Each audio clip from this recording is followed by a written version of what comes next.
ದೇಶ ಕಂಡ ಮಹಾನ್ ನಾಯಕ ಕಾಂಗ್ರೆಸ್ನ ಆಸ್ಕರ್ ಫೆರ್ನಾಂಡಿಸ್ ಅವರಿಗೆ ಅಂತಿಮ ನಮನವನ್ನು ಸಲ್ಲಿಸಲಾಯಿತು.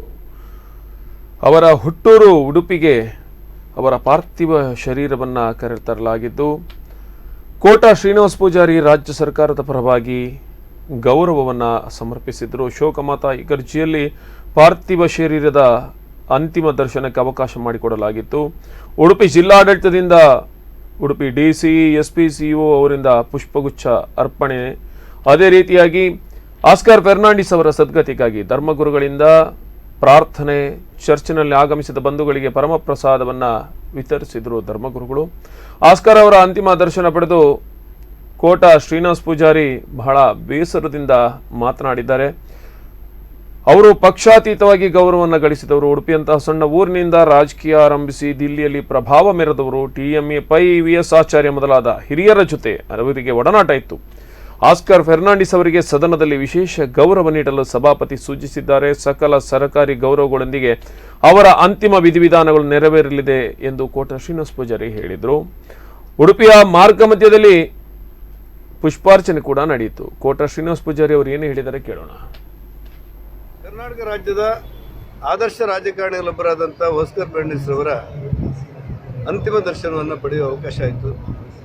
ನಿನ್ನೆ ಸದನದ ಮೇಲ್ಮನೆಯಲ್ಲಿ ಅವರಿಗೆ ಅಂತಿಮ ನಮನಗಳನ್ನು ಸಲ್ಲಿಸುವಂಥ ನಿರ್ಣಯವನ್ನು ಸಭಾಪತಿಯವರು ಮಂಡಿಸಿ ನಾವು ಎಲ್ಲ ಪಕ್ಷದವರು ಒಟ್ಟಾಗಿ ಅವರಿಗೆ ಸಂತಾಪ ಸೂಚನೆ ಮಾಡಿದ್ದೆವು.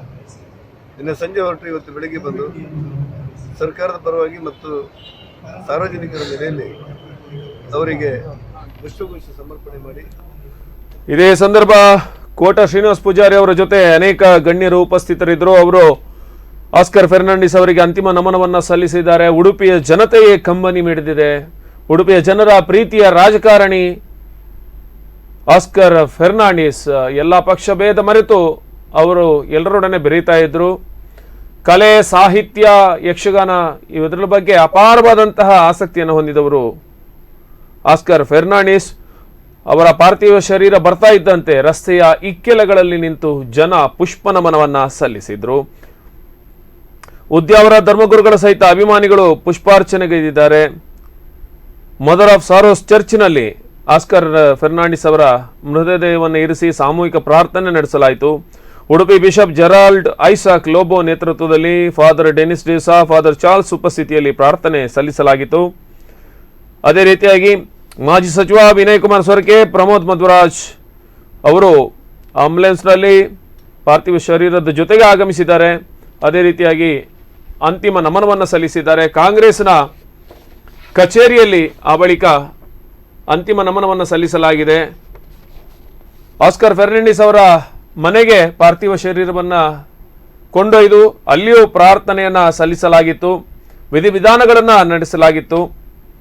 ಇದೇ ರೀತಿಯಾಗಿ ಹಲವರು ಅದ್ಭುತವಾದಂತಹ ನೆನಪನ್ನು ಮೆಲುಕಾಕೊಳ್ತಾ ಇದ್ದಾರೆ. ಅದೇ ರೀತಿಯಾಗಿ DKಶಿ ಅವರು ಆಗಮಿಸಿದ್ದಾರೆ. ಅವರು ಆಸ್ಕರ್ ಫೆರ್ನಾಂಡಿಸ್ ಅವರಿಗೆ ಅಂತಿಮ ನಮನವನ್ನು ಸಲ್ಲಿಸಿದ್ದಾರೆ. ಅವರ ಮನೆ ಮಂದಿಗೆ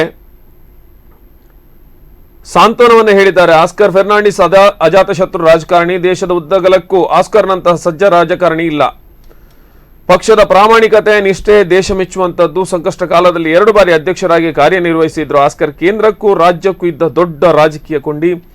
ಬೆಂಗಳೂರು, ಮೈಸೂರು ದಶಪಥ ರಸ್ತೆಗೆ ಆಸ್ಕರ್ ಕಾರಣ. ಕಾರ್ಮಿಕರ ಮಕ್ಕಳು MBBS ಓದಲು ಆಸ್ಕರ್ ಕಾರಣರಾದರು. ಫೆರ್ನಾಂಡಿಸ್ ರದ್ದು ರಾಜಕೀಯ ಜೀವನದಲ್ಲಿ ಒಂದು ಕಪ್ಪು ಚುಕ್ಕೆ ಇಲ್ಲದ ವ್ಯಕ್ತಿತ್ವ. ಆಸ್ಕರ್ ನಿಧನ ರಾಷ್ಟ್ರ ಕಾಂಗ್ರೆಸ್ಗೆ ನಷ್ಟ ಎಂದು DK ಶಿವಕುಮಾರ್ ಈ ಸಂದರ್ಭದಲ್ಲಿ ಹೇಳಿದರು.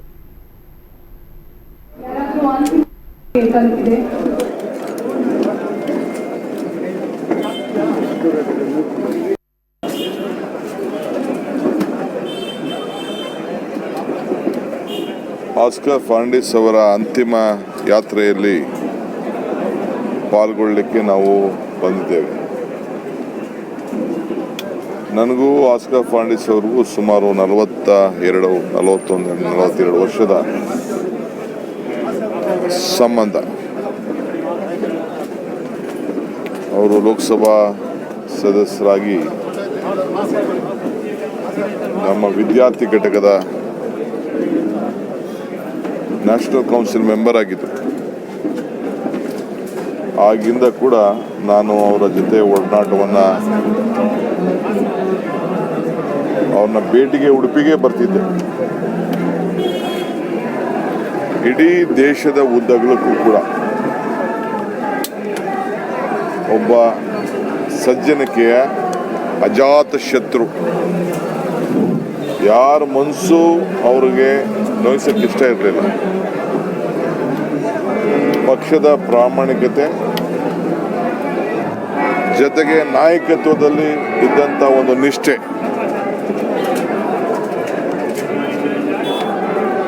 ಸಾವಿರಾರು ಜನ ಕಾರ್ಯಕರ್ತರನ್ನ ಇಡೀ ದೇಶದ ಉದ್ದಗಲೂ ಕೂಡ ಹೊಸ ಯುವಕರಿಗೆ, ಹಿರಿಯರಿಗೆ ಎಲ್ಲರೂ ಕೂಡ ಅವರ ಆರ್ತೆ ತಕ್ಕಂತೆ ಗೌರವವನ್ನು ಕೊಟ್ಕೊಂಡು ಬರ್ತಿದ್ದಂಥ ಒಬ್ಬ ಏಕೈಕ ವ್ಯಕ್ತಿ.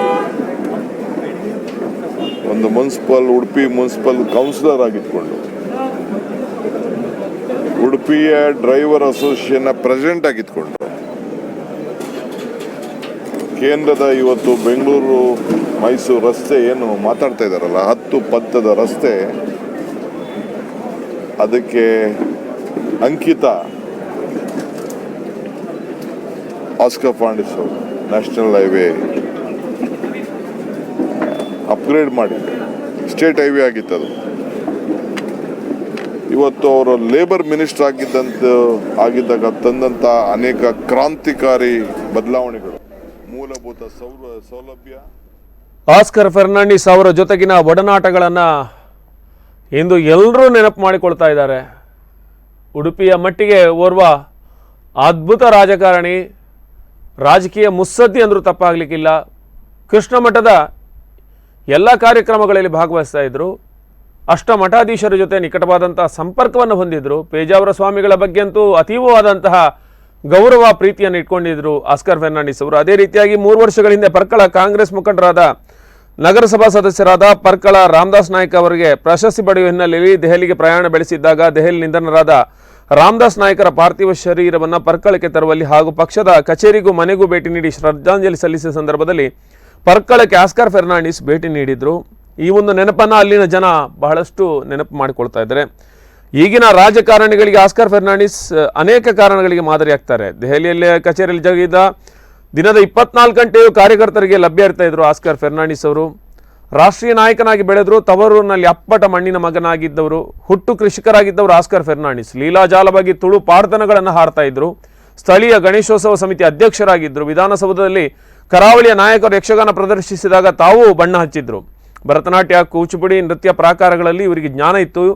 ಇವರೊಬ್ಬ ಅಪರೂಪದ ಯೋಗಪಟು. ಯೋಗ ಮತ್ತು ಆಯುರ್ವೇದದ ಪ್ರತಿಪಾದಕರಾಗಿಯೂ ಆಸ್ಕರ್ ಫರ್ನಾಂಡಿಸ್ ಗಮನ ಸೆಳೆದಿದ್ರು. ಮಕ್ಕಳೆಂದ್ರೆ ಅತಿಯಾದ ಪ್ರೀತಿ ಹೊಂದಿದ್ದ ಆಸ್ಕರ್ ಫರ್ನಾಂಡಿಸ್ ಮಕ್ಕಳು ಸಿಕ್ಕರೆ ಮೌತಾರ್ಗನ್ ನುಡಿಸುವ ಮೂಲಕ ರಂಜಿಸ್ತಾ ಇದ್ರು. ಈ ರೀತಿಯಾಗಿ ಅದ್ಭುತವಾದಂತಹ ಮೇರು ವ್ಯಕ್ತಿತ್ವದ ಓರ್ವ ರಾಜಕಾರಣಿ ಆಸ್ಕರ್ ಫರ್ನಾಂಡಿಸ್ ಅವರ ನಿಧನ ಬಹಳಷ್ಟು ಜನರಿಗೆ ನೋವನ್ನು ತಂದಿದೆ. ಉಡುಪಿ ಜಿಲ್ಲೆಯಲ್ಲಿ ಪಕ್ಷಭೇದ ಮರೆತು ಮಹಾನಾಯಕನ ಅಂತಿಮ ಯಾತ್ರೆಯಲ್ಲಿ ಪಾಲ್ಗೊಂಡಿದ್ದಾರೆ. ಉಡುಪಿಯಿಂದ ಮಂಗಳೂರಿಗೆ ತೆರಳಿ ಅಲ್ಲಿಂದ ಬೆಂಗಳೂರಿಗೆ ಪಾರ್ಥಿವ ಶರೀರ ಹೋಗುತ್ತೆ. ಅಲ್ಲಿ ವಿಧಿವಿಧಾನಗಳೊಂದಿಗೆ ಅಂತ್ಯಕ್ರಿಯೆಯನ್ನು ನಡೆಸಲಾಗುತ್ತೆ. ಒಟ್ಟಾರೆಯಾಗಿ ಉಡುಪಿ ಜಿಲ್ಲೆಗೆ ಇದೊಂದು ಬಹಳ ದುಃಖಕರವಾದ ದಿನ ಆಗಿದೆ.